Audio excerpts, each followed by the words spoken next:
Welcome back to our video series on robotic pet therapy. I'm Dr. Rhonda Nelson, and I'm part of a research team at the University of Utah that has been examining the feasibility and efficacy of robotic pet interventions for older adults. In this video, I'll be discussing the use of assessments in connection with robotic pet programs. While a variety of assessment tools exist, I will be focusing on the resources we used as part of our research. This will give you a general overview on how and why assessments can be beneficial to your program. Let's get started. Assessments can serve a variety of purposes. They provide valuable, objective data that can help clinicians identify client needs, interests, and functional abilities. However, assessments can also be used to evaluate client progress over time, response to specific programs, and satisfaction with certain activities. Assessments can clearly document the efficacy of certain activity interventions and help clinicians with program evaluation and quality improvement efforts. Let's briefly talk about interest inventories. Interest inventories or surveys are a great way to identify older adults who might be interested in robotic pet sessions and would benefit from participation. In our research, part of the inclusion criteria for participants was that they had identified an interest in pets or animals when they were asked about their leisure interests. Another assessment tool we used was the Brief Interview for Mental Status, or BIMS, which is used to evaluate cognitive functioning. The BIMS can be administered independently, but it is also embedded in the MDS 3.0 in Section C. If your facility receives Medicare and/or Medicaid funding, then you can likely access this information in client medical records. We use this assessment information to assign older adults to a group of residents with similar functioning. The BIMS classifies individuals as either cognitively intact, moderately impaired, or significantly impaired based on their assessment score. Grouping residents by cognitive functioning will allow you to better promote engagement by adapting your facilitation techniques to engage residents of similar skills and abilities.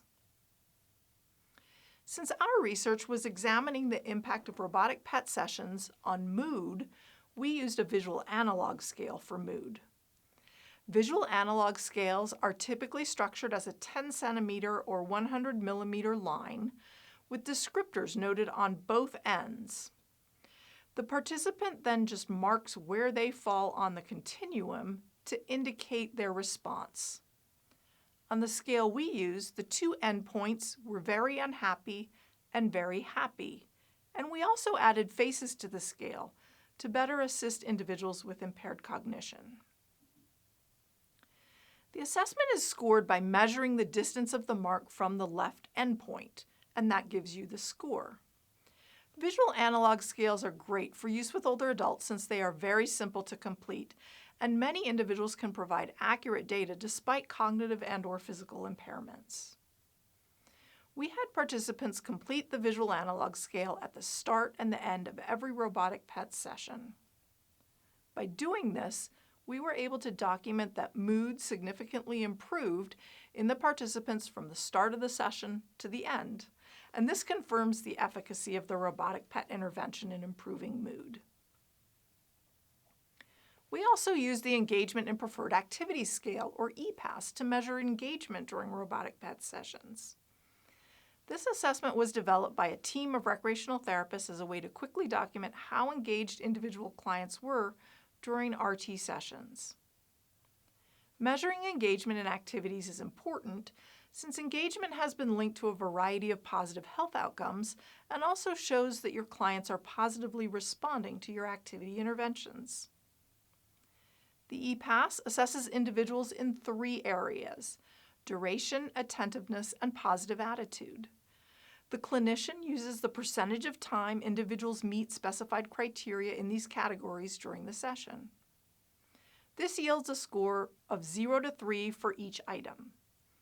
These are then totaled to establish an overall engagement score of 0 to 9, and the individual is classified as either being disengaged, mildly engaged, moderately engaged, or highly engaged during the activity.